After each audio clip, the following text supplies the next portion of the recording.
Hey everybody, Joey Zero here, and I'm recording in the mechabreak like season 1 the test server. CSUN gave me access to the season 1 preview server, and I'm super grateful because this means that I can actually like make videos about this stuff before it like right before it comes out. Super excited about it. Season 1's dropping in like a couple of days, and I've got a couple of days to try and put some videos together to kind of show everybody what it is that we're going into. I'm really excited about it. I'll get more into it in like some later videos, but I think y'all are gonna be really happy as well. But I just wanted to show off some of the new stuff, starting with like the photo mode. So in photo mode, you can pose your mechs now, and you've got the new backgrounds now. You might have seen the Rain of Fire one on the live stream.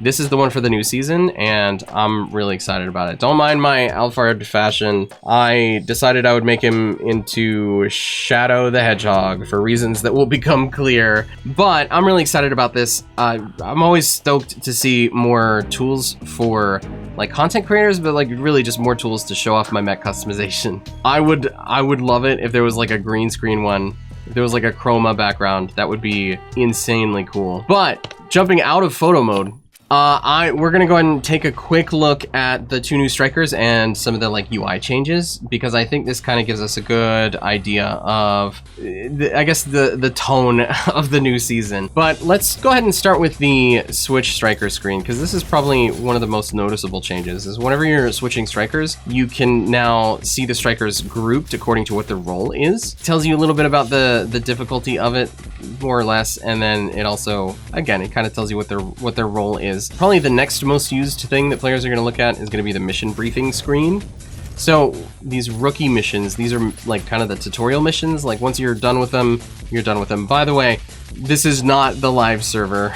The stuff on my normal account didn't carry over to here, and the stuff on here is not carrying over to my normal account. This is totally separate, and everything that we're going to be showing off it's a preview, right? It's not finished yet, and they might change stuff as we get closer to the actual season start date. And then the sortie missions, whenever we take a look at these, we've got like a crate on the daily logins for day 5, but all of these missions are supposed to reset weekly, right?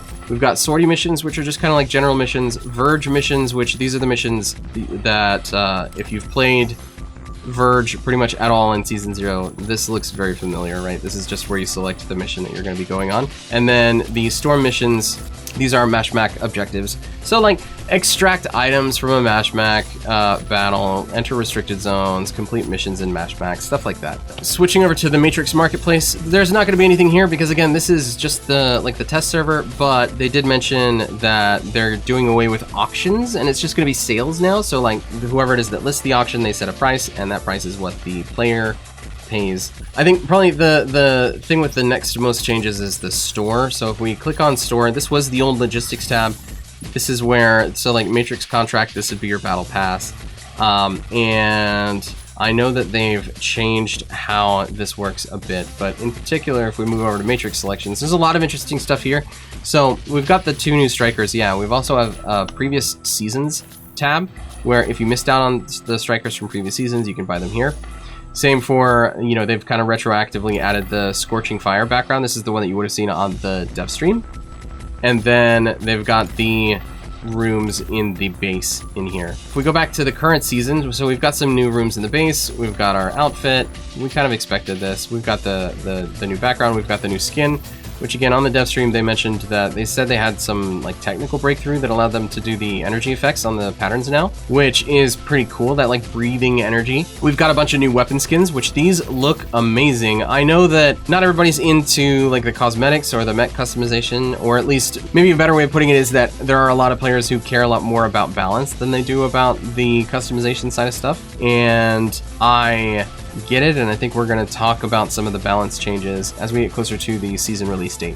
But I think these look really stinking cool. This is the Narukami custom with the new pattern and the new weapon skin. Another thing you'll notice is that in Matrix selections, you can now buy a custom striker and a pilot for red coin. This is huge. This is tremendous. Like I got priced out of the Stellaris one. I just didn't have it. I'm really glad that we've got one in here that we can grind out for red coin specifically. That's really tremendous. Speaking of custom strikers, this is Serenith custom and Jeanette, the pilot. Jeanette has a guitar. Jeanette's a musician. Jeanette's an idol, which you can kind of see on the boarding animation.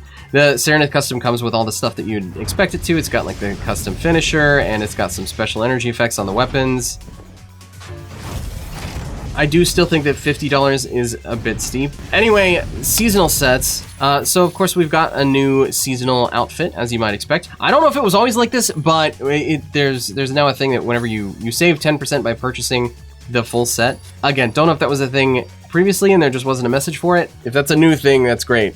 If it's an old thing and they decided to add a message, that's also great. So I just got the outfit and I got a couple of copies of the pattern because I really love the pattern and wanted to see it on a couple of different strikers. I think that's just about it. Oh, it's just a minor one. And so if we go to the tactical station, there are now 2 tabs for basic tutorials and challenges. Basic tutorials, these would be like your striker tutorials and then your map tutorials, right? So like, here's how you do a key seizure mission. Here's how you do a team elimination. And then the challenges, which are, again, the striker-specific challenges or the map challenges, which I haven't seen those yet, haven't tried them, but we'll see where we get with them. But let's kind of get back to the main thing. So, like, I really want to show off the strikers. Well, actually, I'm going to switch to Hel first, and we're going to go into a training room. I'll just kind of go through the abilities one by one, and then I'll pop some gameplay up. Right, so I'm just going to spawn in a Welkin, and Hel's left click, the main weapon, is a long range emitter. So it's, if you just click it on its own, it's short range mode or close range mode, which is a lightning beam. That lightning does chain to other nearby enemies, and it also, if you pop down a deflection beacon, then it chains off of those beacons. It does also chain from enemies back to the beacons as well. If you right click with Hel's long range emitter, then it goes into sniper mode, which kind of gives you a scope, and it's a fairly small scope. But whenever you click in sniper mode, if you hold it, it just fires a continuous beam of plasma, which does a lot of damage. That one does also deflect off of your deflector drones. It seems like it only attacks one enemy at a time.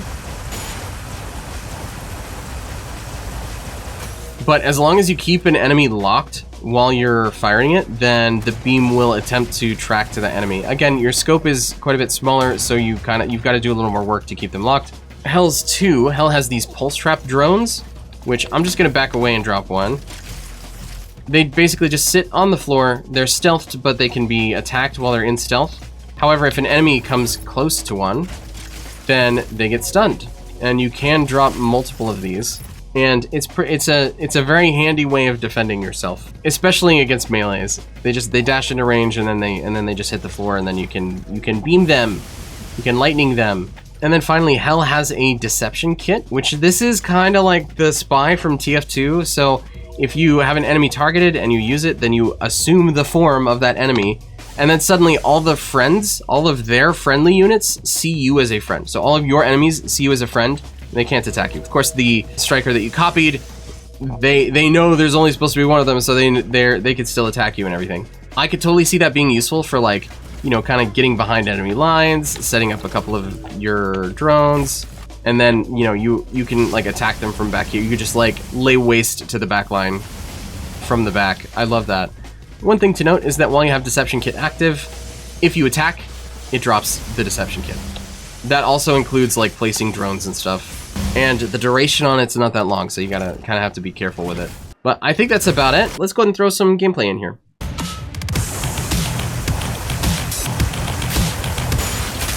Enemy down.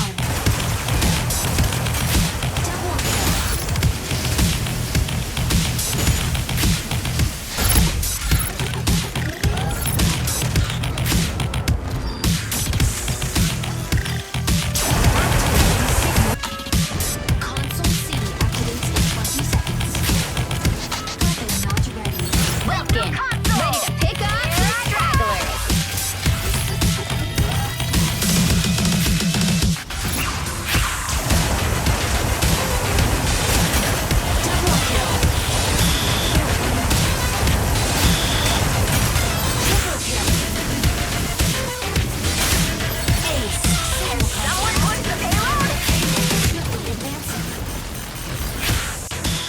So I found that Hel is really, really good on any kind of mission where you have to hold a point. So that's like Kraub and Poseidon. That's, you know, your payload escort missions like Palm Bay or Longmen. Basically, if you have to hold a point and all of the enemies are going to be together and you know that they will be, then it just becomes a breeze to take them all out. Right, let's switch to Alfred. Let's switch to Alfred. For some reason, I keep wanting to call him Alphonse. I know he's definitely not Alphonse. So, Shadow the Hedgehog. You know what? I'm not going to do the abilities in order. I'm just going to start with... Alfred's most prominent ability, which is his boost kit. This is basically... This seems like melee, like a melee boost, but without the melee. It behaves very similarly. It's also, if you're used to doing those double transformations as Falcon, then this is gonna come so easy to you. So Alfred's left click is an autocannon. It behaves as you might expect an autocannon to behave. And as far as I've seen, it seems like most of Alfred gameplay is either like doing these like missile launch flybys, or like circling one specific enemy and just peppering them with the autocannons. Seems like it does a lot. Alfred's left click is these rockets. They kind of take a little while to reload or to like ready back up after you fired them. So just be aware whenever you're using those. Alfred's 1, you kind of have to be a little farther away, but Alfred's 1 is a multi-lock rocket weapon. I've got the Welkin targeted right now, but if I didn't have an enemy targeted and I used it, it would just attempt to lock on to basically whoever it could. It's a multi-lock weapon. Like, one of the reasons why you want to be far away is because if you're too close, then the rockets basically don't have enough time to turn, and they don't really do anything. Last but not least, Alfred's 3 is this kind of homing energy attack that creates a Sky Raider type disruption around the enemy. It's quite cool. But the main thing with Alfred is the just making good use of his boosts.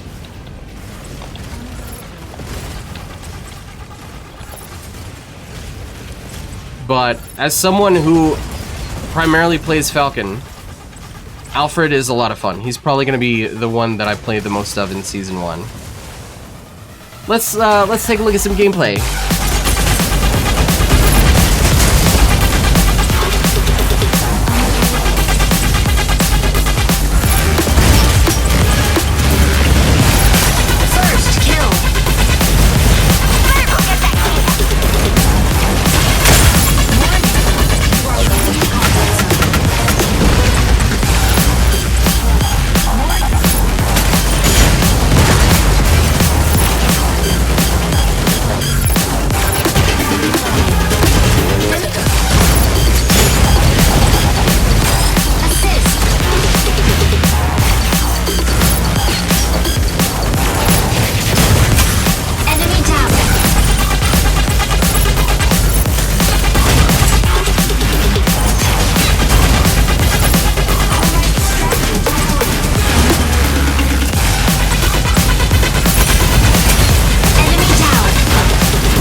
But I'm going to leave you with that. Again, I'm going to be making more videos about some of the specifics of Season 1, kind of as we get closer, just kind of digging around in menus, trying to see what we can find, trying to see what I can report on, and really if there are any other changes, because again, this is just a preview version.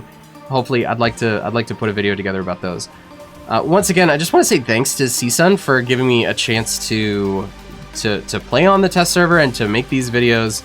If you liked this, and or if you want more videos like this, please feel free to subscribe and maybe press the bell if you want more of the videos. I also am still looking to see if I can stream from the preview or not. If I can, then I will. Otherwise, feel free to drop by a stream when Season 1 gets here. That's it. This video has gotten too long and it's going to be minimally edited anyway. So thank you so much for being here. My name is Joey Zero. Bye. Bye.